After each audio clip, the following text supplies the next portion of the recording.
Tamo ao vivo? Você não me disse aqui, Charles. Tamo ao vivo ou não tamo? Beleza, tamo ao vivo. É que a gente tá com um delay ali na tela, não tá tendo retorno. Então, tamo ao vivo aqui no nosso novo episódio do Vox Popcast. Tamo no episódio 16 e te trouxemos aqui uma presença aqui campista para falar um pouco do cinema campista e cinema nacional também como um todo. Victor Van House, diretor do filme Faroeste Cabrum. Seja muito bem-vindo, Victor. Muito obrigado, Pedro. É um prazer estar aqui na TV, na Terceira Via, J3 News, né? Sim. E vamos aí, cara, vamos conversar sobre cinema, que é muito prazeroso fazer isso. Inclusive, quando começou seu gosto pelo cinema? Cara, desde pequeno mesmo, assim, papo clichêzão, né? Sim. Desde criança eu fui da geração que eu tinha TV como babá, nos anos 80. Então eu estudava de manhã e à tarde eu ficava vendo filmes sempre, assim. E eu gostava de representar as cenas, de ver como é que fazia. E aí quando eu cheguei na juventude eu comecei a ser consumidor disso, né? Comprava a revista 7, que foi assim, o mais concreto de cinema que a gente podia ter aqui na cidade, na década de 80 e 90. E ali eu comecei a decorar tudo, saber quem são os atores e tal. E aí com o tempo eu fui começando a conhecer mais sobre o que é fazer cinema e tal, até que eu fui estudar e fui para a universidade fazer cinema. Teve apoio da família e tal nessa escolha? Eu não tive problemas em ir, entendeu? Todo mundo falou, vai, quer ir fazer, vai. E eu fui assim, sempre foi uma vontade muito grande. Eu fiz o segundo ensino médio, né, o segundo grau, na antiga Escola Técnica Federal, que hoje é o IFE. Que hoje é o IFE, né? Eu já entrei e eu escolhi fazer o curso de eletrotécnica. Tem nada a ver com... Não, mas então, eu escolhi fazer eletrotécnica para poder ter conhecimento técnico para ir fazer cinema. Eu achava que era um caminho. Podia ter feito informática, que também era um caminho para fazer, mas eu achei que a eletro ia me dar mais segurança para fazer fotografia, né? Para poder trabalhar em set e tal. Foi muito bom, mas desde dessa minha escolha de curso eu já sabia que eu queria sair para fazer cinema. E sempre fui aficionado para fazer isso. Os gêneros que você mais gostava de consumir? Cara, eu via muito western, né? Faroeste, tanto que... Tem um termo que o pessoal fala que é spaghetti, que é o estilo italiano. O cinema western, né? Ele surgiu nos Estados Unidos, na década de 30, e ele é, assim, até um dos primeiros filmes já feitos, né? Lá no início da história do cinema, em 1902, se não me engano, que é Assalto ao Trem, do Potter. Ele já fez, já era faroeste, então era um gênero que foi muito caro do cinema desde o início, assim. E aí eu sempre gostei muito de faroeste, que eu via na TV, aventura, filmes de ação, e depois os gêneros foram ampliando para terror, até que você entende que tudo é drama, né? Tudo é um grande drama gigantesco, mas aí você tem essas questões do gênero, e aí eu fui entrando por ali para descobrindo, mas eu comecei a gostar com o cinema de ação, de aventura, de faroeste e em seguida de terror. E já foi uma fagulha para te levar no futuro a fazer o Faroeste Cabrunco, né? Cara, faroeste sempre foi. Na faculdade, quando a gente tinha tema livre de trabalho, eu escolhia fazer sobre faroeste ou sobre terror. Então eu fiz... não te respondi sobre o espaguete. Então o gênero, o faroeste, surgiu, né, nos Estados Unidos, e na Itália eles importaram esse gênero, né? Importaram para eles e começaram a fazer filmes lá. E aí, pejorativamente falando, chamava-se de faroeste spaghetti, que por ser feito na Itália. E a Itália fez os melhores faroestes, que são ambientados assim. Eles se passam, não são faroestes que se passam num western italiano. São faroestes americanos, só que são produzidos, pensados, conceituados a partir dos italianos. Inclusive, falando um pouquinho da seada do quadrinho, a gente tem o Bonelli qual o primeiro nome do Bonelli? Eu esqueci. Mas o Bonelli na Itália, ele que fez o Tex, que é um Ranger americano e que é uma publicação que ainda é publicada no Brasil e é ininterrupta e tem fãs até hoje no mundo inteiro, assim, tudo baseado ali na Itália. Tudo que vem de origem italiana. Então o faroeste lá foi uma grande revolução. A Itália abraçou esse tipo de produção, né? Esse gênero, Totalmente. mesmo não tendo uma história que, igual os Estados Unidos teve a história do Velho Oeste. Né? O western é americano ali. Só que, assim, no meu gosto, e pro mundo inteiro, os westerns italianos são geniais, são fora da curva. E tanto que o grande astro do faroeste italiano é americano, que é o Clint Eastwood. O Clint Eastwood fazia uma série que não tinha nada a ver com western nos Estados Unidos. E aí o produtor falou que você tinha que fazer um western, eu vou arrumar uma ponta pra você. O Dom... Ele nunca tinha feito nada desse tipo? Não, não tinha feito, mas ele tinha um porte, tinha altura, tinha uma cara quadrada, né, como sempre teve. E aí ele foi fazer o teste na Itália. Na época o Sérgio Leone não queria, mas aí ele conheceu o Clint fez o teste e ele virou o astro da trilogia dos dólares. Além de ter feito milhões de outros westerns aí. Inclusive depois foi dirigir um western em 92, que é Os Imperdoáveis, que ele dirigiu e atuou com Gene Hackman e Morgan Freeman. Quando Morgan Freeman ainda fazia filme bom. Que aí venceu o prêmio pra caramba então. Eu lembro que ele fazia uma cara assim, ele fechava bastante os olhos assim, né, pra poder dar aquela sensação de sol na cara, eu acho, né? Não precisava nem fingir, cara, porque era muito sol na cara. Você próprio vê no Faroeste Caboclo, a gente filmou na praça em janeiro, num dia de sol absurdo. As pessoas estão olhando assim porque tem sol pra caramba na cara. Inclusive, trazer o Faroeste pro Brasil, pra Campos, também foi uma tentativa de fazer algo no estilo do cinema italiano? Do cinema italiano, assim, era a minha referência. Pra trazer a realidade pro Brasil. Tem um filme do Sérgio Leone que foi assim, que foi a minha maior referência para fazer o Caboclo, foi do Sérgio Leone, que foi Era Uma Vez no Oeste, que não é nem com Clint, que é com o Charles Bronson e o Lee Van Cleef. Então eu baseei muito, assim, eu bebi naquela fonte ali do Faroeste Spaghetti e desse filme Era Uma Vez no Oeste, do Sérgio Leone. E como é que foi para você tentar procurar alguma coisa no Brasil que se encaixasse na realidade do Faroeste? Então, quando ainda na época que os faroestes eram majoritariamente americanos, norte-americanos, né, estadunidenses, o Brasil importava muitos gêneros e ideias do mundo. E ele importou para cá o gênero do faroeste, só que transformou isso no cangaço. Sim, sim. Ele ambientava no cangaço. Tanto que você tem um expoente que é do Lima Barreto, que é o Cangaceiro. Sim. E esse filme estreou o gênero cangaço aqui, e depois se fez muito mais filmes na ideia do gênero do faroeste, mas ambientado no cangaço aqui, do Brasil. Que tem aquela a coisa ideia a ideia de trazer para Campos é porque Campos é uma cidade coronelista. Ainda é uma cidade rural, né? Campos é uma cidade rural. Você vê tem carroça andando na rua. Tem carroça. Hoje uma causou acidente na 28 de março ali, eu vi, porque hoje eu passei por 2 carroças na 28. Na área do perímetro bem urbano, assim. Então a origem de Campos é muito... É fundamentada nos índios do Guaiacá. Sim.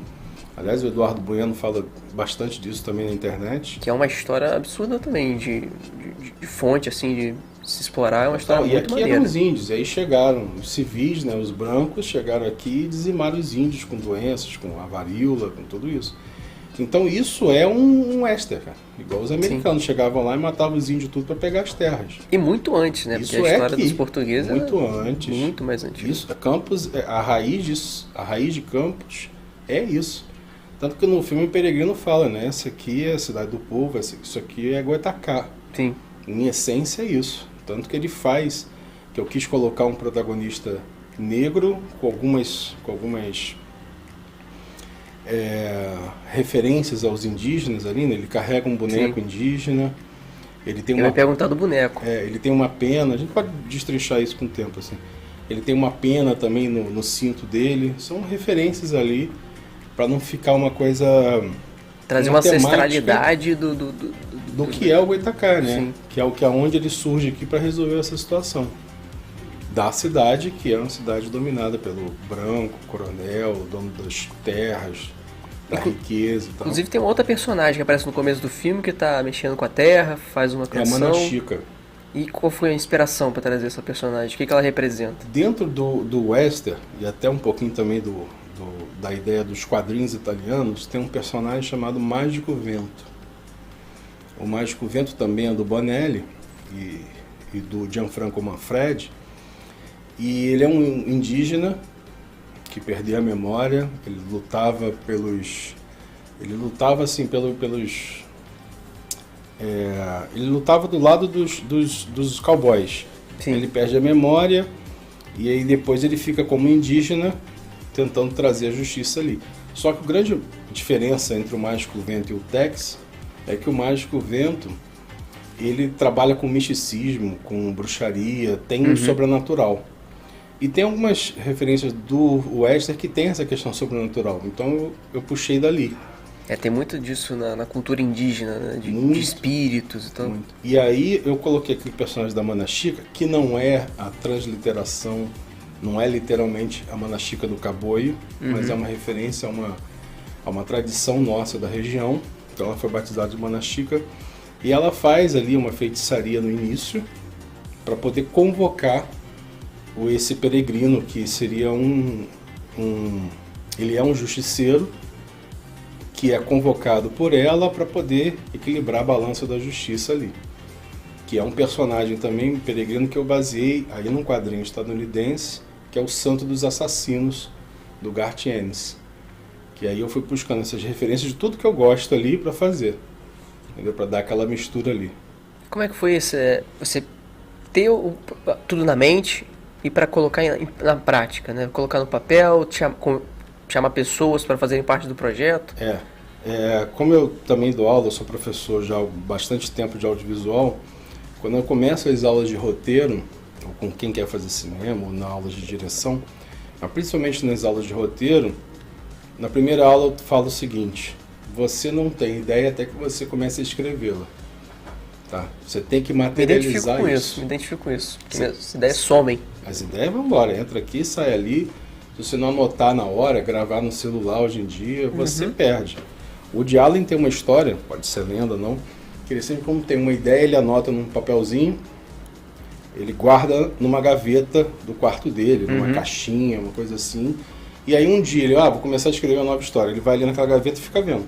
Revisionando as ideias que ele já teve. E daí fala, isso aqui ainda existe, né? Isso aqui não dá galho, e ele começa a fazer uma história. Eu faço a mesma coisa, acho que eu tenho 200 notas no meu celular, que quando eu quero rever alguma ideia minha, eu vou lá nas notas, faço assim, pego alguma para poder tentar explorar ela de alguma forma. Exatamente, e às vezes uma pode conversar com outra e aí você vai construindo ali.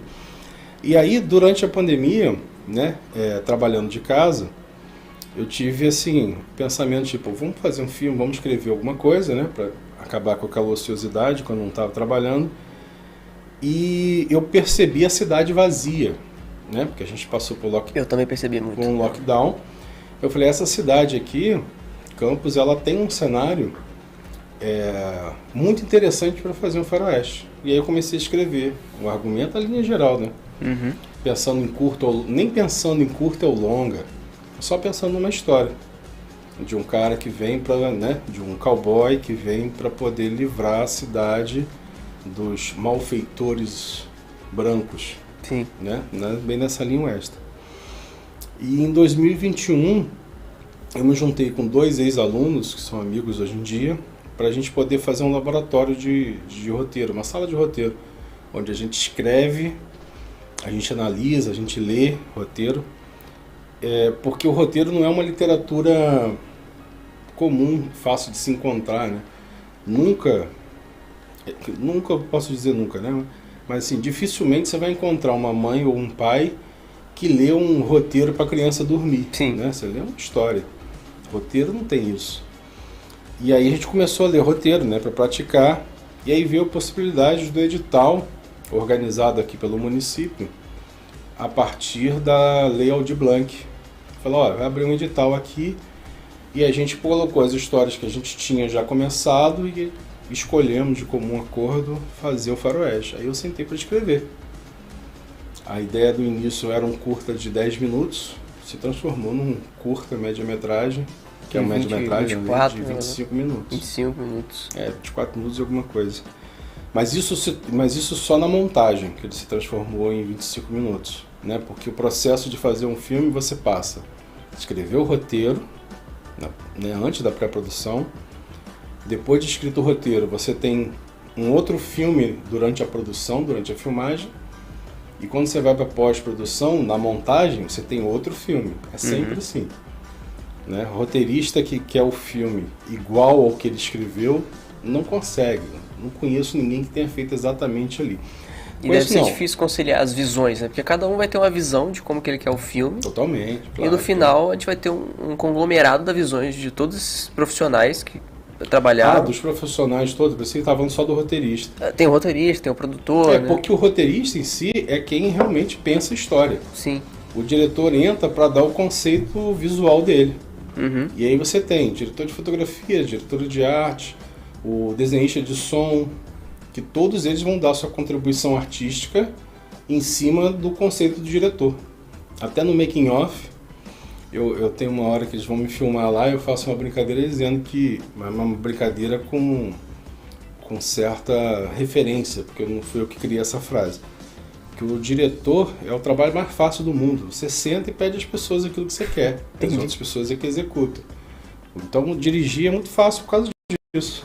Só que se você não tem a experiência de entender cada área ou a certeza do seu conceito, do que você quer fazer, o final você tem um filme bem razoável para fraco, né? Bem medíocre.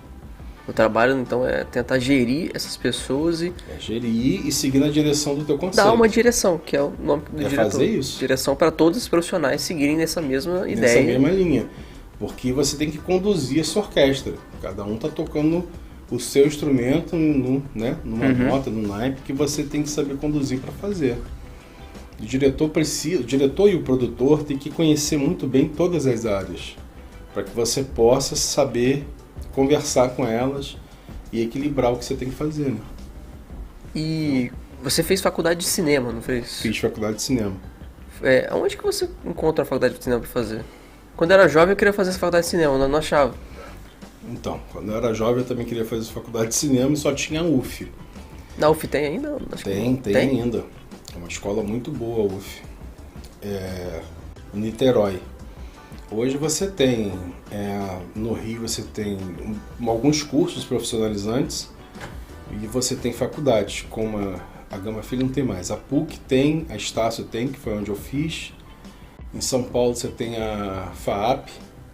Então, em Minas também tem faculdade de cinema. Tem a faculdade de cinema em Sergipe, se não me engano. Que até, me desculpa aí, Rodrigo, se estiver vendo isso.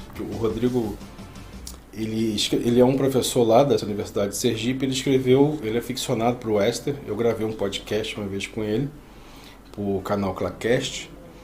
E eu fiz propaganda de outro. Não, pode fazer, fica à vontade. Aqui eu já trouxe podcasts para virem aqui falar do podcast dele. Do Clacast, que foi quando eu conheci o Rodrigo. E Rodrigo Carreiro, professor, que ele trabalha muito pesquisando som e ele é aficionado para o Wester, que eu gravei um programa falando de Wester. O podcast que eu gravei com ele. E aí eu peguei o livro dele, comprei o livro de pesquisa dele, que ele destrinçou a carreira do Sérgio Leone. Então, antes de fazer o Faroeste Caboclo, eu fui lá e reli o livro todo, pensar nisso. Porque a bagagem teórica é muito importante para você fazer um filme também. Tanto que, vou contar um caso aqui, na faculdade, a gente finalizava, né, com um filme, né, nosso TCC, assim, a gente terminava a faculdade produzindo um filme. Vários alunos, né, vários companheiros, camaradas, alunos se inscreviam e tinha uma seleção e era selecionado o filme. Um desses filmes selecionados foi um filme meu. E aí na hora da filmagem a gente teve um acidente de set e eu tive que mudar a decupagem. E aonde que eu fui buscar a segurança para mudar, né? Estudante de cinema ainda, se formando, não tinha ainda tanta experiência. Eu fui buscar na bagagem teórica, né? Sim. Eu tinha um plano de filmagem, eu falei, não, vamos mudar isso, vamos filmar tipo Renoir, a gente faz o foco infinito aqui. Enfim, eu mudei baseado no que eu tinha estudado para fazer. Eu fui estudar durante a faculdade, né? Então eu sou muito defensor do estudo do cinema. Sim. Pegar, sair fazendo é importantíssimo. Nosso cinema novo foi muito assim, pessoas entusiastas para fazer Eu cinema. ia perguntar sobre isso também. E vamos fazer. Não, porque naquela época, aí sim, a gente não tinha faculdade, não tinha curso, se formava no set de filmagem. Tanto que os melhores professores que eu tive na faculdade não eram estudantes de cinema, não tinham se formado em cinema. Era a galera toda da época do cinema novo. Brilhantes professores, como Edson Batista, que eu considero mestre, assim, um dos meus mestres nessa caminhada. Falei pra caramba. Não, mas pode falar, no podcast é pra te falar.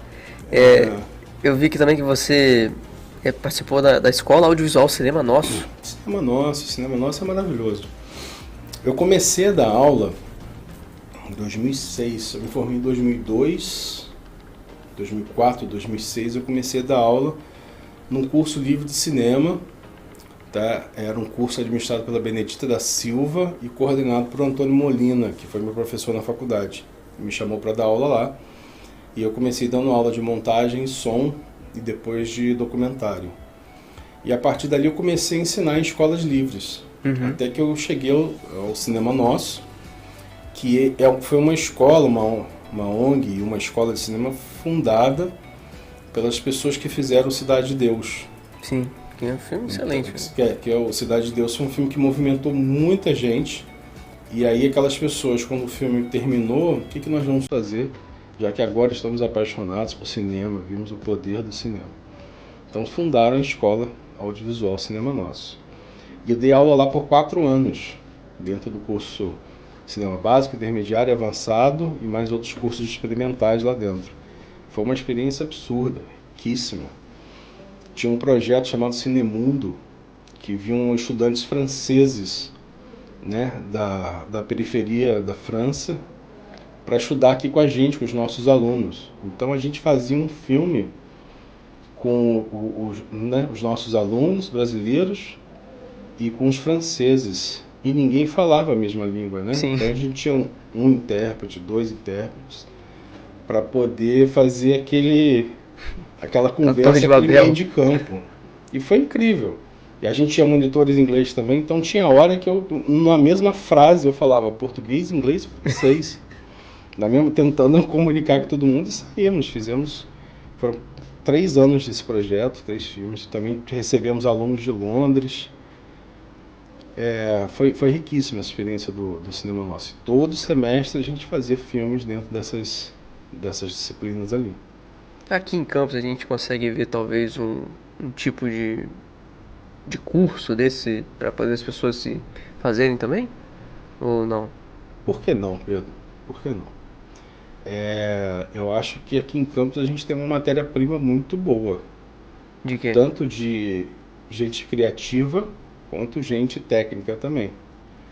Para poder fazer e para poder criar um curso aqui, quem sabe fazer e fazer acontecer, né?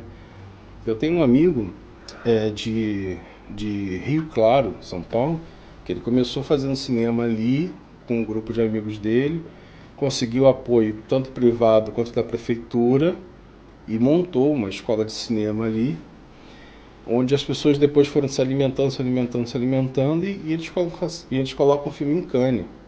Né? Esse meu amigo está premiado em Cannes e fez o primeiro longa dele agora. Então é tudo uma semente que você tem que plantar, continuar regando e botando boa terra, porque aí vai dar bons frutos, né? É bom saber que aqui em Campos tem boas sementes, então, para poder fazer esse... Deve ter, cara. Deve ter semente ruim também. Deve ter, muita gente... Semente ruim dá problema, então, na hora. Não, cara, faz parte. Eu vi também que você ganhou um Leão de Prata. Pula isso, cara. Pula isso? Não. Não, porque depois do Cinema Nosso eu fui fazer publicidade. Fui entrar dentro de publicidade. Pra poder sobreviver, ganhar dinheiro. Né? Porque cinema sempre foi muito difícil. Aliás, cinema não se ganha dinheiro, né? Dinheiro você vai se pagando, né? E aí eu fui fazer publicidade, e aí dentro da publicidade a gente teve um dos produtos, Foi um case que foi para Cannes e aí ele foi premiado assim, lá no Leão de Prata, dentro de uma categoria específica e tal, que eram os clássicos do cinema interpretados pela Orquestra Sinfônica Brasileira. Entendeu? Eu fui o cara que montei ali o negócio ali. Então tava na equipe lá. Pô, que maneiro. Quando você tava... Eu não fui pra Cannes, não viajei, não ganhei nada. Só tem um título aí pra botar nesses currículos pra você ler e deixar a gente sem graça. Quando você tava fazendo toda a produção pro Faroeste Caboclo, como é que você escolheu retratar, por exemplo, o general? Você se inspirou em algumas figuras também? O próprio Caboclo, não, como é que é?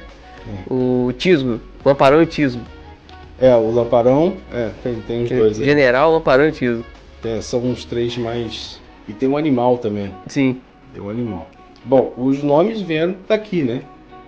O animal é muito mais genérico, né? Mas quando eu era jovem a gente costumava xingar o outro chamando de animal. E tem essa questão mais feroz também. Nomes de bandidos são assim, né? Tanto nos créditos tem capanga isso, capanga aquilo. Não dava para nomear todos com nomes tão criativos como animal. Mas eu precisava de uma escada ali pro general, um coadjuvante pro general. E aí veio a ideia de fazer o Lamparão. E o Tisgo é o cara que entra mudo e sacalado, que ele é o cara vendido comprado pelo general em algum momento da vida ali, tanto que ele fica dirigindo para um lado, para o outro. Sim. Ele é o condutor, ele faz esse meio campo assim. Eu até queria numa versão do roteiro que ele que matasse todo mundo. Assim. Nossa!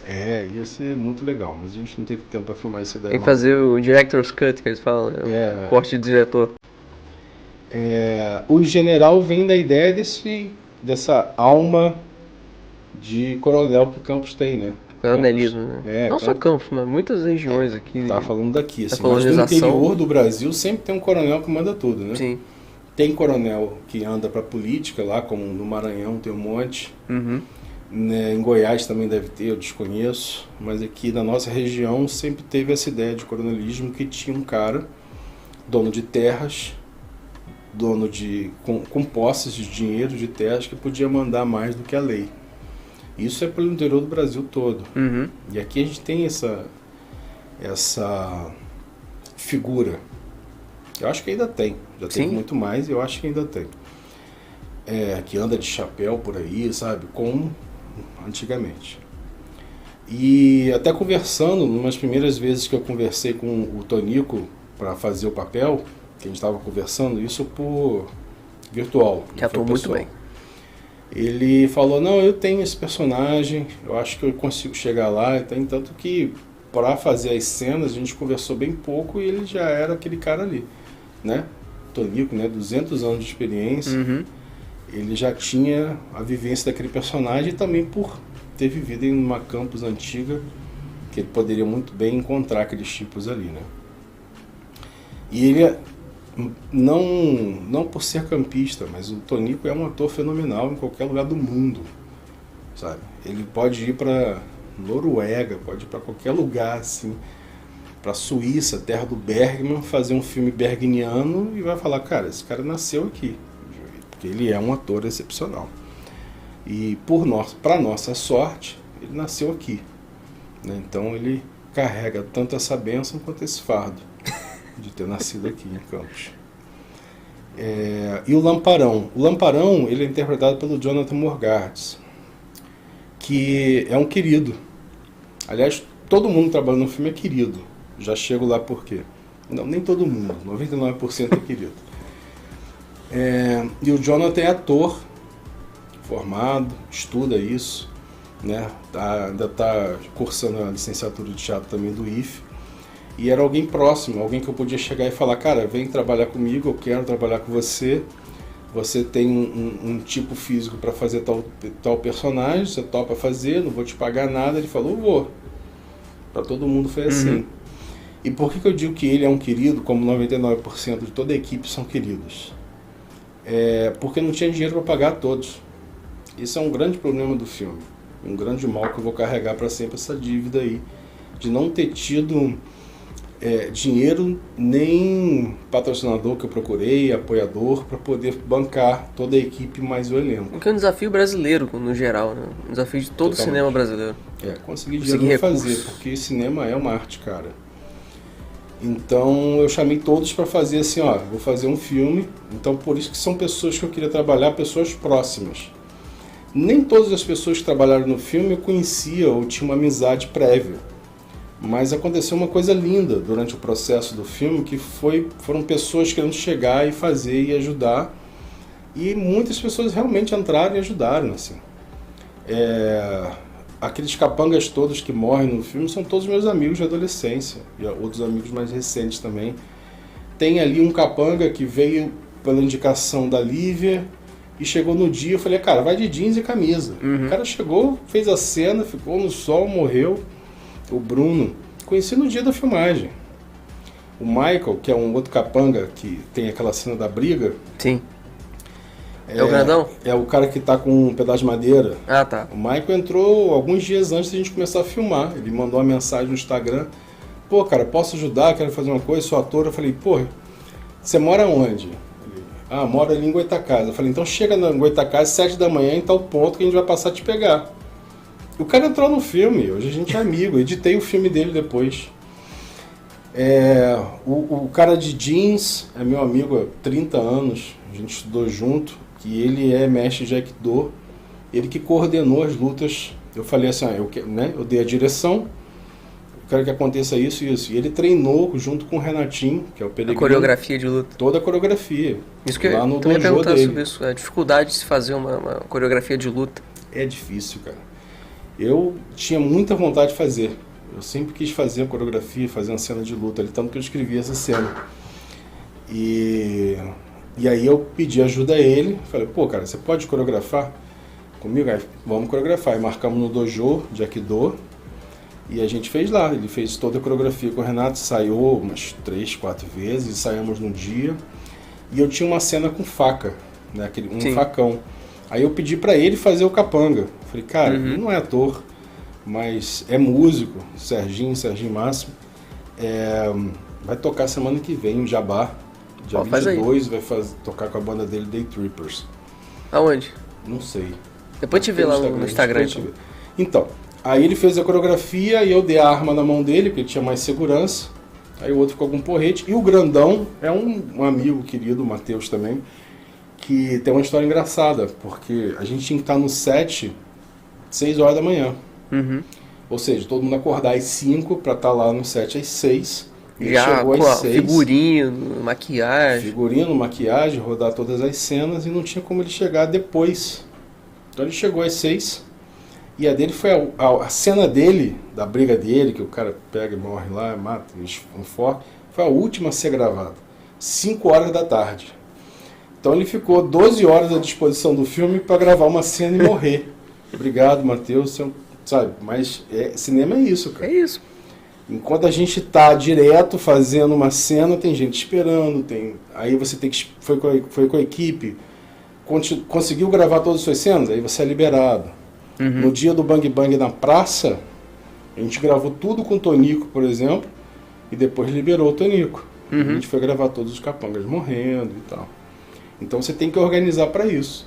E calhou da cena do Matheus ter sido a última a ser gravada ali no plano de sequência, e ele ficou o dia inteiro esperando de boa. A galera Pelo tá menos disposta, a gente deu comida para ele. A galera tá disposta a fazer a diferença. Cara, Pedro, foi muito legal. Pedro, eu faço cinema desde 2000, né? Comecei na faculdade no ano 2000. Já fiz muito set de cinema. Eu nunca fiz um set de cinema como esse do Faroeste Cabrum, onde durante 3 dias, a gente gravou sexta, sábado e domingo, 40 horas, né, no total ali, de gravação. Foi um set maravilhoso. A gente não teve nenhuma treta. A gente terminou o último dia sorrindo. A brincadeira no último dia do set é quando que a gente vai fazer o 2.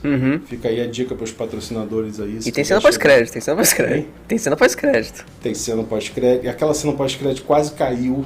Quase caiu? Quase caiu, não deu para ser gravada. Ela foi gravada ali no mercado. Era para ser gravada em outra locação. Então, é um monte de coisa que acontece. Mas assim, foi uma experiência de set incrível, onde todo mundo colaborou muito, ralou pra caramba, ficamos vermelhos de sol.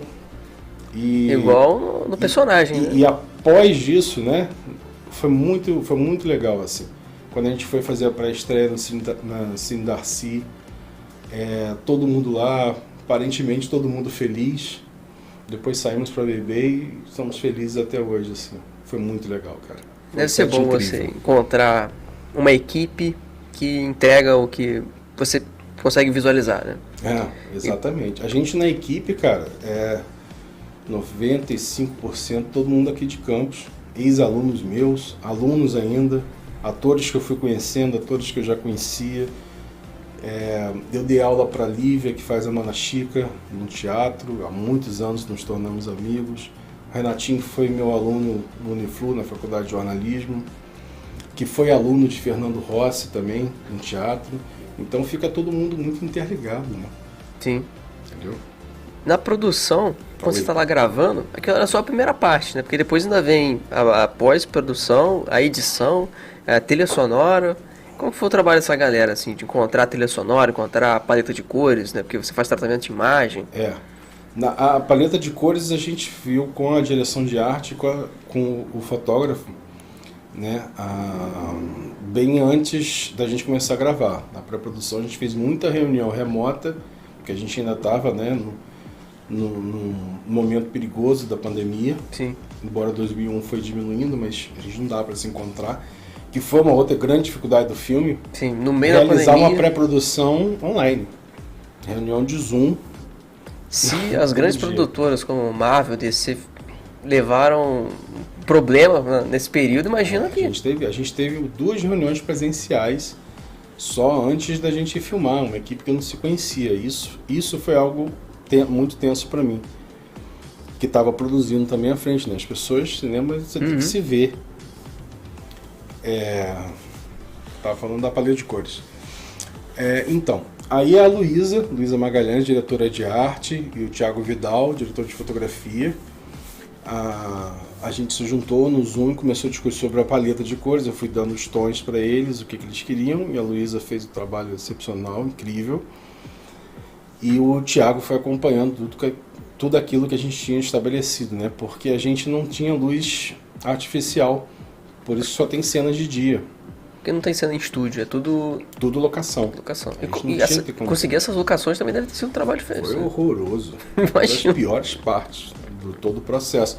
Porque para você dar andamento à direção de arte e aos planos, que é o meu trabalho também, diretor, decidir os planos junto com o fotógrafo, eu preciso de locação. Sim. E a gente foi visitar algumas locações que cobraram caro pra gente. Cobraram um aluguel pra gente poder filmar lá. E com um orçamento de R$9.000, que era da lei Aldir Blanc, que a gente não tinha condição de pagar. Sim, sem condição. E a gente tentou as locações, algumas a gente realmente não conseguiu, porque a gente não conseguiu pagar esses valores.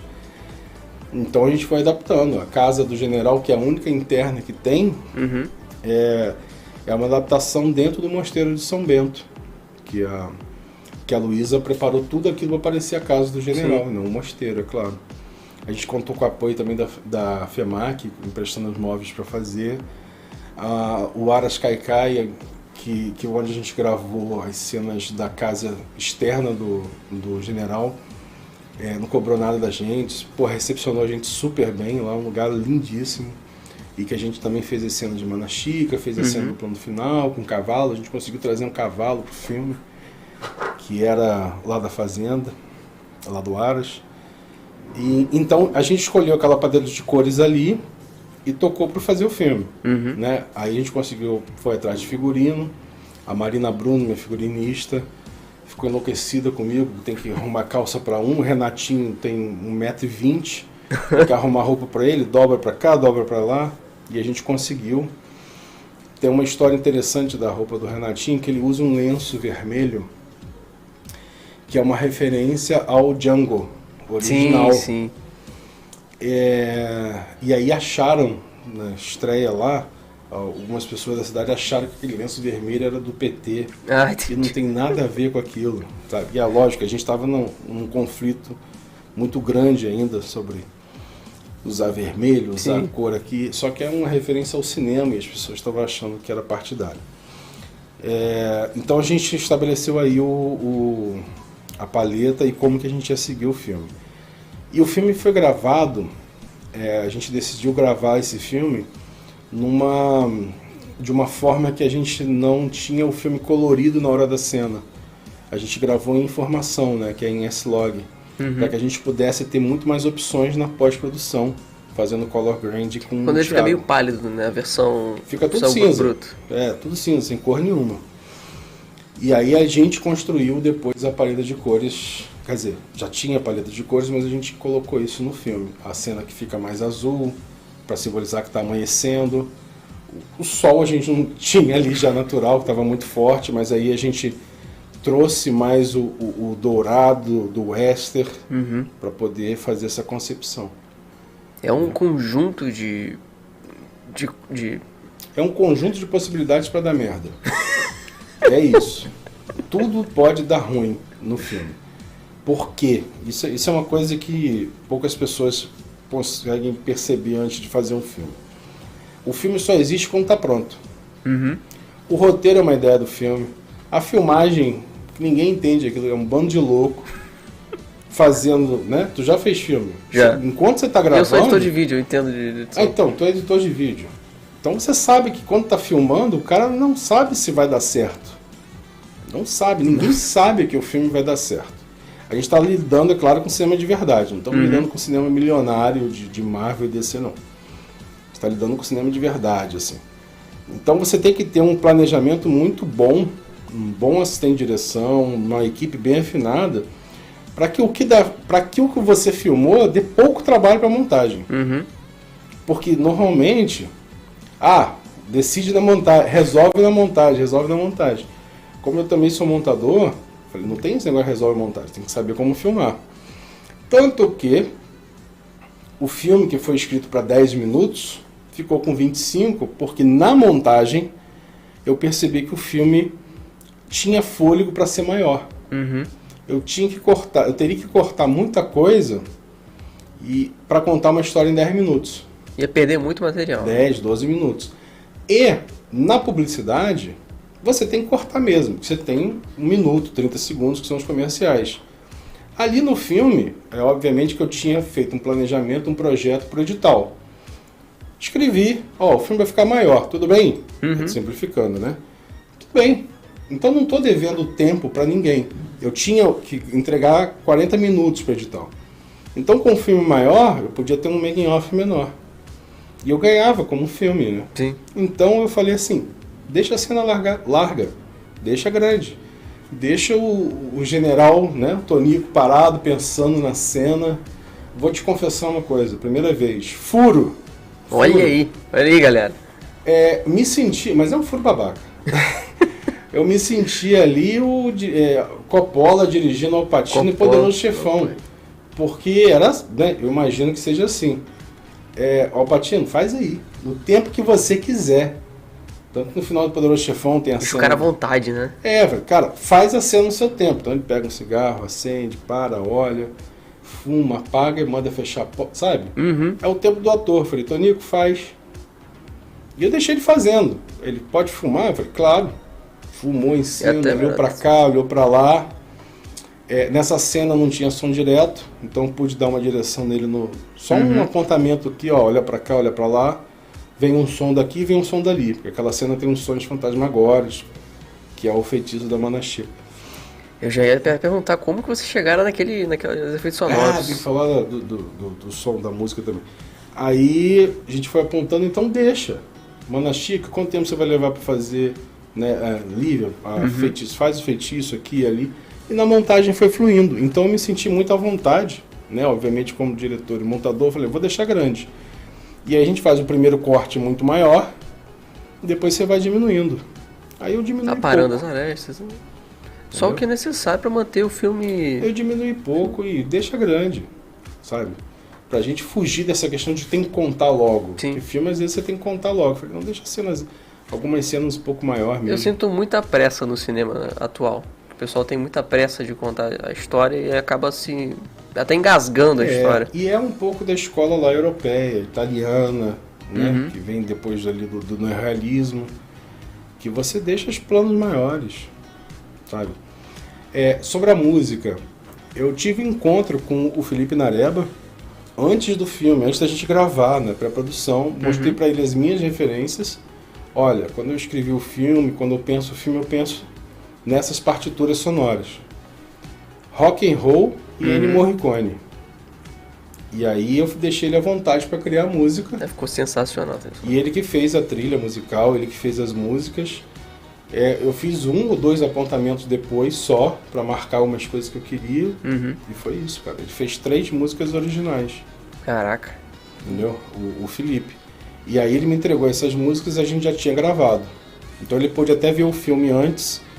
Ele mandei para ele um corte do filme, para ele treinar, para ele fazer as coisas ali em cima. Ele falou, tô trabalhando com esses tais instrumentos aqui. Eu falei, vai na sua, cara. Porque a gente tem que deixar o artista ali criar, né? Outra pessoa criar. Às vezes o artista pode se sentir limitado e pode não render. Não fui mão de ferro nisso, não. Como também na direção de arte, na fotografia. O que vocês acham? Sabe? Tem que trocar essa ideia ali. Sim. Eu ia até perguntar como é que você conseguiu parar a ponte, porque tem uma cena gravada na ponte, mas eu acho que foi por causa da pandemia, né? Que não tinha muita gente passando. Não tinha muita gente, não. Mas a produção conseguiu apoio da guarda municipal. Entendi. A gente também avisou tem um nome de um outro órgão aqui. Posturas. Nome horroroso. Mas tem os posturas. Nós avisamos a eles e a guarda municipal que deram apoio pra gente na praça. Na praça também, na ponte. Na praça e na ponte. A gente tinha um horário estabelecido para gravar aquilo. Então eles chegaram e aí eles, né? Não passa agora não, grava. O trecho que a gente usou não tem ninguém, mas tem um outro trecho, né? Um outro take que até aparece uma pessoa ou outra. Mas o take que valeu, a gente teve a sorte de não aparecer ninguém. A cena do mas salão. Tinha gente passando ainda. A cena do salão. Tinha o Bebum, que era o Ander, um amigo meu também, conheço. O Ander? Ele mandou mensagem dizendo pra gente citar o Bebum do bar. Então. Melhor Bebum do bar que a gente conseguiu. Bebum. Porque ele já bebe naturalmente? Não, cara, não, ele tava sóbrio no dia, eu acho. A gente gravou de manhã, mas ele tava sóbrio, assim. Tava todo mundo sóbrio no filme, eu acho. E a menina, qual que foi a intenção de colocar ela na história? Naquela cena que ele faz a brincadeira com a boneca. Fechar ali ele faz ali o Bebum, a cena que ele se cumprimenta e tal, pra gente fazer um preenchimento e foge na hora que ele vê que vai ter briga. E a Raquel, que entrou ali pra fazer aquele personagem que identifica. Ela tá lendo um quadrinho, Sim. que é o quadrinho dos Santos Assassinos, do Garth Ennis, a versão dos anos... O quadrinho lançado nos anos 80 pela Abril, acho que foi pela Abril. E ela tá lendo ali e ela identifica nele aquela figura violenta. Porque ele no quadrinho é muito violento, assim. Sim. Ele mata qualquer coisa. Ele se torna um anjo da morte do Senhor. E ela identifica ali, mas ele se mostra para ela uma pessoa carinhosa, porque ele vê nela ali uma nativa, né, da região e entrega o boneco para ela. Que não tem sentido nenhum ele carregar aquele boneco, a não ser para fazer aquela cena ali. E aí é uma das coisas do conceito do filme. Tem alguns elementos ali dentro do filme que realmente não fazem sentido nenhum, mas que dentro do contexto e de como está contada a história, parece que faz parte, né? Como o boneco, como a pena. Deixa eu lembrar alguma outra coisa aqui. O boné que o Lamparão usa, é um boné de Santa Amaro. Tanto que ele é o único que sobrevive, ele é o Tisgo. Entendi. Entendeu? Ele tem uma proteção de Santa Amaro, que minha família materna veio toda de lá. Eu falei, então vamos botar um boné de Santa Amaro aqui, porque ele vai sobreviver. Tá ali no meio. Se faz sentido, se não é, a fé dele leva ele a isso aí. Entendeu? Então são alguns elementos que estão ali dentro do filme que não faz sentido, mas sem eles a gente não conseguiria chegar numa unidade do filme inteiro. Então Santa Amaro que deu a oportunidade de ter uma continuação. Graças a Santa Amaro. Lamparão e com Tisco. Exatamente. Porque é uma coisa de Campos também, né? A devoção. Tá? A gente tem a história com o Santa Amaro, a gente tem uma grande paróquia de Santo Antônio, a gente tem pessoas evangélicas muito sérias trabalhando também na cidade. Então Campos é uma cidade muito religiosa, pro bem e pro mal. Uhum.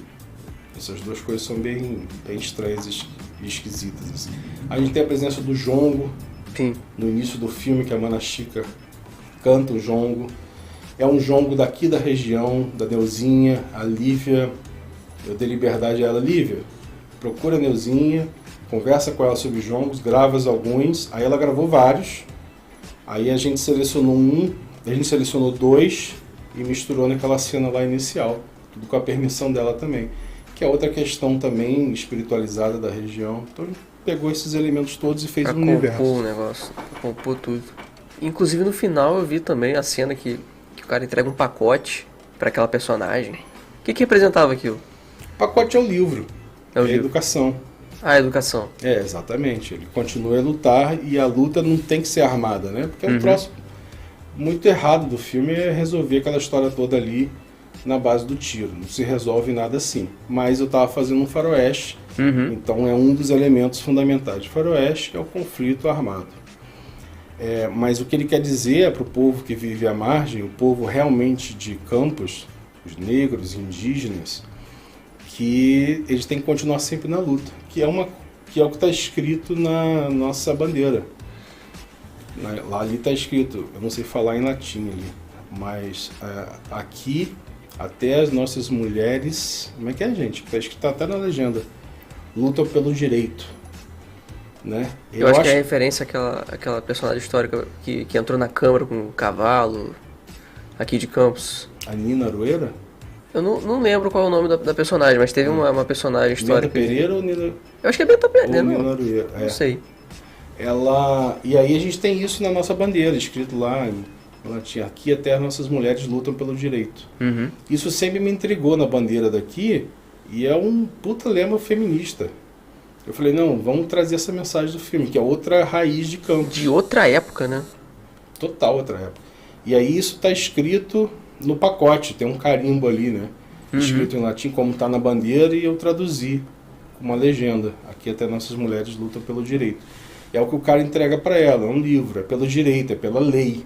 E aí ele devolve, simbolicamente, é claro, alegoricamente, como fazia Glauber Rocha, ele devolve alegoricamente para ela o livro, que é aqui, a partir da lei, que vai trazer a justiça social para todo mundo da cidade. Ele entrega isso ao personagem que a Michelle representa ali, que representa todo esse povo da cidade real, né? O povo do Itacá. Muito maneiro. Onde que o pessoal pode assistir o filme? Não pode. Não pode? O filme ainda está privado, porque a gente está correndo os festivais e mostras de cinema. Sim. E muitos pedem ineditismo, tá? Então, mas provavelmente ano que vem, talvez até mesmo no primeiro semestre, a gente vai fazer uma divulgação para o filme ir para o streaming, para o YouTube, onde está sendo exibido agora, né? Sim. Então, ele vai para o YouTube, e aí vai o making off, vão todas as entrevistas que a gente fez para o filme, dos atores, equipe técnica, entrevista com o Tonico também, que está inédita. Toda essa parte de making off, entrevista, foi feita pelo meu amigo Vitor Menezes, que é meu colega na universidade, professor de jornalismo, que é jornalista. Eu liguei para ele, Vitor, faz isso, porque eu não ia ter como fazer isso de jeito nenhum. Sim. E aí você tem que delegar. Ele fez isso brilhantemente, né? Então, em breve, a gente vai poder assistir o filme em outras plataformas. E todos os bastidores. Quem já viu o making off vai poder ver outras cenas além do making off, que são essas entrevistas e outras imagens. O making off que já foi exibido no cinema só, mais o filme. Entendi. Pô, muito maneiro. A gente pode finalizar aqui agora, porque já deu 1 hora de papo, né? A gente tem 1 hora só de... Nem parece que passou 1 hora. Lendo o comentário aqui do Rian Souza, também apresentador aqui do Vox. Victor é um cara sensacional, foi meu professor na faculdade. Queria fazer uma pergunta voltada para os filmes de super-heróis. Qual a avaliação que você faz dos filmes da Marvel e da DC? Puxou pra Marvel e da DC. Pô, Rian, pergunta boba. Tudo uma merda. Brincadeira. A gente, que eu costumo falar essas coisas assim. Cara, é um cinema é indústria. Sim. Também a arte... Tem gosto industrial os filmes hoje em dia. Não, o cinema sempre foi indústria, cara. A gente faz cinema para poder sobreviver, ganhar dinheiro. Uhum. Porque a gente trabalha com isso. O conceito do Woody Allen é maravilhoso, porque todo ano, quer dizer, não mais, né? Mas todo ano ele pegava e fazia um filme. Se a arte não é a nossa interpretação, mas cinema é uma indústria. Cinema não tem que gerar lucro, mas tem que se pagar a todas as pessoas. O filme da Marvel, cara, e da DC, filme de super-herói, é um gênero que está em alta há bastante tempo até. Mais de 20 anos, né? Eu acho que por aí, né? Desde o primeiro Homem de Ferro, que voltou a ficar grande, mas é um gênero que vai e volta. Tá durando muito tempo, mas são fórmulas muito batidas já, sabe? É um cinema de entretenimento apenas, não vai trazer mais nada. Eu sou time Scorsese. Sim. O Scorsese que falou, né? Que é uma bobagem esse tipo de filme. E é uma bobagem pra gente poder se divertir. Mas eu adoro os filmes da Marvel. Meus favoritos são Guardiões da Galáxia. Sim, James Gunn. Gosto muito dos filmes da DC também, porque eu gosto muito mais da DC nos quadrinhos. Tô com o boné do X-Men. Tomara que o X-Men indo agora pro universo Marvel tenha bons filmes, porque o que eu quero é ir me divertir. É maravilhoso estar vivo nessa época que a gente pode ver os heróis da infância na tela e sim, se divertir. Obrigado, Rian, pela pergunta. A minha avaliação é de que tá muito cansativo os filmes da Marvel da DC, mas que não é impossível você mudar um pouco a fórmula e trazer outros aspectos para poder tornar aquilo ali ter algum diferencial nos filmes. Então, acho que não é impossível. Então, muito obrigado, Victor. Se eu posso falar como é que esses filmes vão voltar a ficar bons? Se colocar na mão de autores. O cinema da Marvel é um cinema muito mais pensado para caber na caixinha da produção. Do Kevin Feige. Se for um cinema muito mais autoral, se você entregar um cineasta autoral, a coisa vai fazer diferente. Tanto que perguntaram pro Tarantino. Sim. Tarantino, quer fazer um filme da Marvel? Eu falei, eu não sou empregado. Eu faço os filmes que eu quero fazer. Eu acho que aí vai dar... É uma boa, assim, você testar outros... Até o último Batman, ele foi diferenciado, né? Qual foi o último Batman? O do Robert Pattinson. Sim, foi legal. O melhor filme é o da DC, é o Coringa. É muito. De dúvida. O que é uma obra totalmente diferenciada, né? Totalmente. É um de autor ali. Embora sejam autores meio duvidosos, são autores. O melhor filme, sem dúvida nenhuma, é o Coringa. Bom, valeu, Victor. A gente está aqui encerrando porque já deu 1 hora de podcast. Semana que vem a gente vai estar aqui com o Sr. Leôncio, que é TikToker, ganhou o prêmio de TikTok Game do ano, é campista e a gente vai bater um papo sobre esse outro tipo de modalidade de produção que é o TikTok, que eu não entendo muita coisa, mas vamos tentar entender um pouco semana que vem. Então, galera, até semana que vem. Valeu, falou, tchau.